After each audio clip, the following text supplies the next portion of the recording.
squared is the variance between the items in the mixture. Sigma B squared is the variance between the means of the three production lines. And sigma W squared is the average variance between items within the three separate production lines. And when you add those together, that gives you the total variance of the mixture, which you seen was white.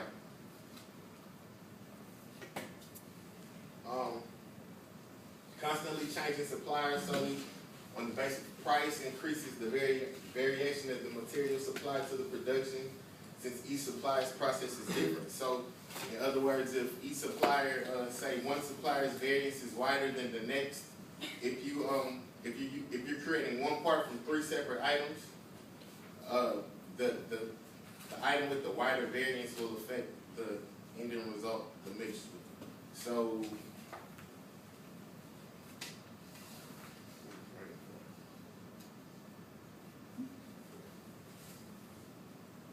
okay, so it happens to prof too, so it's okay. Happened just today.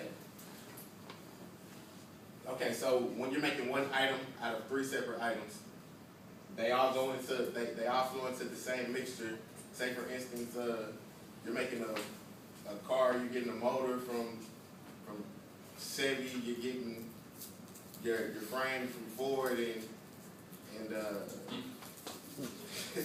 Your brakes from Toyota. right. Individual brakes from Toyota. It's great.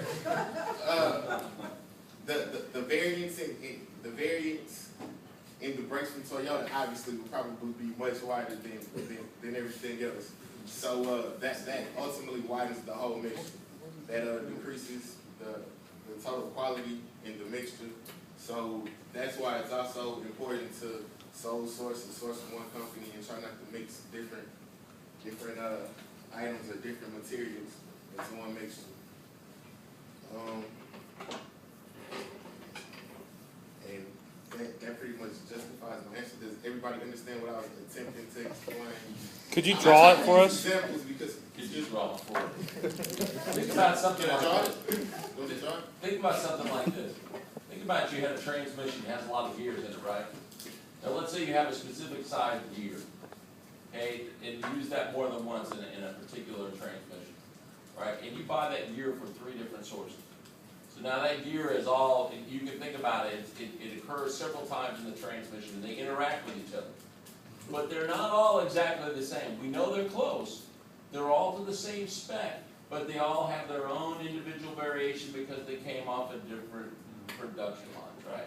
Now we're going to expect them to work together. Are they going to work together as if you had bought all those gears from one place? No. No, for exactly the reason that Quinn said, because when you bring in these parts from different suppliers, the variance is additive rather than consistently small. And so you end up with more within group variance and actually group to group variance, which is what that formula you showed. I kind of experienced that, like, in comparison to AutoZone to high-low. You normally have to take the high-low part back for it. It's, for some reason, it doesn't fit just right. Even when I go to AutoZone, the same thing, it goes, it works. So you're like, you sure this is for your car? Well, so what that is it's more along the lines of they're all supposed to be OEM, Yeah, but some OEM parts are better than others. But it says in the book that you should focus on reducing the variation of each separate part. That way, I guess it'll all flow. Well, and that's true, but wouldn't it be better if you actually bought from just one supplier? If you can. it does say start In by- effect, that's what you I mean, said. it's obviously that the opportunity's not always there, and so you have to accept this expansion of variance. But though if you have the opportunity to sole source, then you have the opportunity to have a much smaller variation in that input. But that's the key, is that you have the ability to sole source, and that's Well, approved. obviously, it's not going to always happen because of many variables that we've talked about. But there's an incentive in terms of your reduction of variance that people might not think of when they're sort of making the cost service sort of decision. I think you used an example, like bearings or something coming off 3 different lines, but you have 3 different people, and then you find the problems are in 2, you should reduce the, I guess, the bearings on those 2 guys. That causes a problem. Which leads me to my next point before we go into the question. I want to hold your hand. So when Show we're what talking you're doing about in sole your sourcing, we're referring just to one Oh. kind of item or a set of items that are identical in nature or very similar, right? Well, the idea of sole sourcing, as the way, the definition I'm using, and there may be more than one, the definition I'm using is for a particular part, you'd have a sole source. Right. But you wouldn't buy all your parts for all your different types of parts from the same source, that would be impractical. But if, for example, let's say you had a ball bearing, is a good example. If you could buy that all from the same source, the same size ball bearing, you would have less variation than if you bought it from 3 different companies, the same size ball bearing, because they would have their own process variation. The car example was just creating a clashing in me, just thinking about the engine and thinking about another. Well, that's, yeah. Another component, rather than one component that will reduce the variation, that single component. Yeah, this is more applicable to similar type components being used. Right, okay. And- That was and- my clarification. yeah. of the question. And to get back to your question, Chuck, I was kind of going a little bit off the ranch when I was talking, Christian was talking about ranch. Well, a little bit off the ranch a little bit to think about sole sourcing, because he was talking about reducing it within group and actually outside of group variation by, focusing on problems with the higher variation streams. But what I was thinking about, there's even a better way to solve this, which is to not have 3 streams to begin with. That was my point. Question. So before we go on to questions, it brings to a good point, the questions that you have, because it's causing confusion. And basically, the confusion between common causes and special causes leads to, well, it happens to everyone, it leads to greater variability and more costs. So this typically happens in a work setting, and that's one of the points Denver makes about management. They don't understand variation, they don't understand the common causes and the special causes of the differences between them.